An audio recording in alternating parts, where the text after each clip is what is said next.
एक वस्तु जो विरामावस्था में है 2.0 मीटर प्रति सेकंड स्क्वायर के एक त्वरण से चलना प्रारंभ करती है। तो जो जो मुझे जानकारी दी गई है उसको हम लिखते चलते हैं। सबसे पहले ये दिया गया है कि विरामावस्था में है, इसका अर्थ होता है कि प्रारंभिक वेग u बराबर 0, 2.0 मीटर प्रति सेकंड स्क्वायर के एक समान त्वरण से। तो एक समान त्वरण जो है वो है a बराबर 2.0, पॉइंट का तो 0 ही है, तो हम केवल 2 भी लिख दें तो कोई फर्क नहीं पड़ता। तो 2 मीटर प्रति सेकंड स्क्वायर ये हमारा त्वरण हो गया। अब पहला पार्ट ये पूछ रहा है कि 5 सेकंड में इसका वेग कितना होगा। फर्स्ट पार्ट यहाँ से है कि 5 सेकंड में, टाइम टी दे दिया, टी बराबर 5 सेकंड, तो 5 सेकंड में इसका वेग कितना होगा, ये अंतिम वेग भी पूछ दिया है।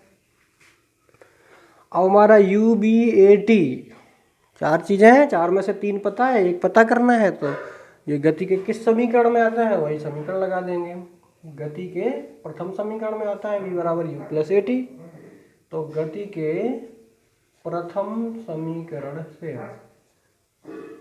गति के प्रथम समीकरण से, तो पहला समीकरण क्या है, v बराबर u प्लस ए टी। चाहो तो u छोड़ भी सकते हो, ये 0 है तो v बराबर ए टी भी लिख सकते हो। तो v बराबर u प्लस ए टी। तो v बराबर u तो 0 है, a का मान 2 है, इंटू टी कितना है 5.0 यानी कि 5 सेकेंड। तो 2 पंचे 10 हो गए बस।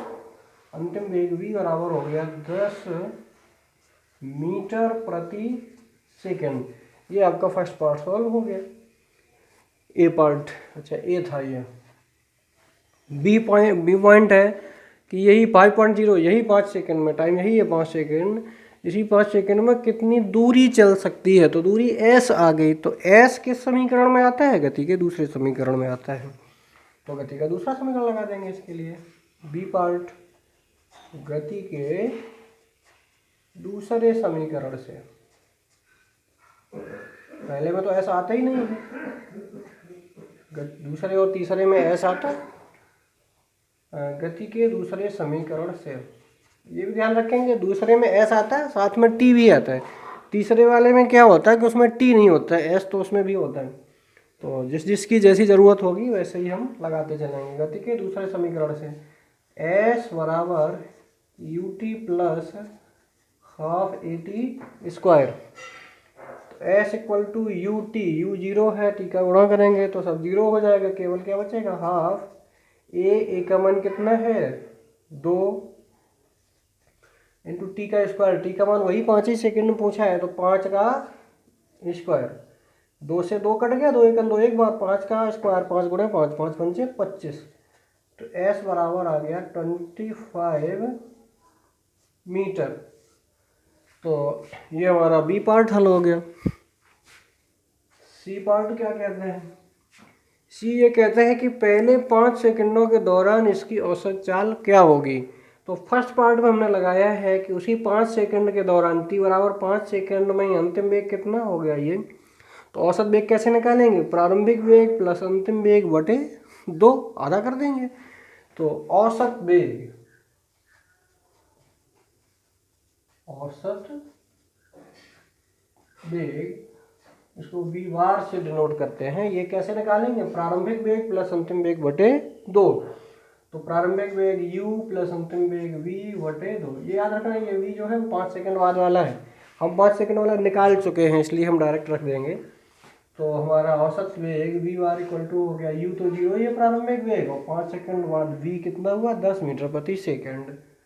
तो प्लस 10 बटे 2, 10 में 0 जोड़ेंगे 10, और 10 में 2 का भाग दे देंगे तो 2 पंचे 10 यानी कि 5 आ गया। तो हमारा औसत वेग वी आर इक्वल टू कितना आया 5 मीटर प्रति सेकंड।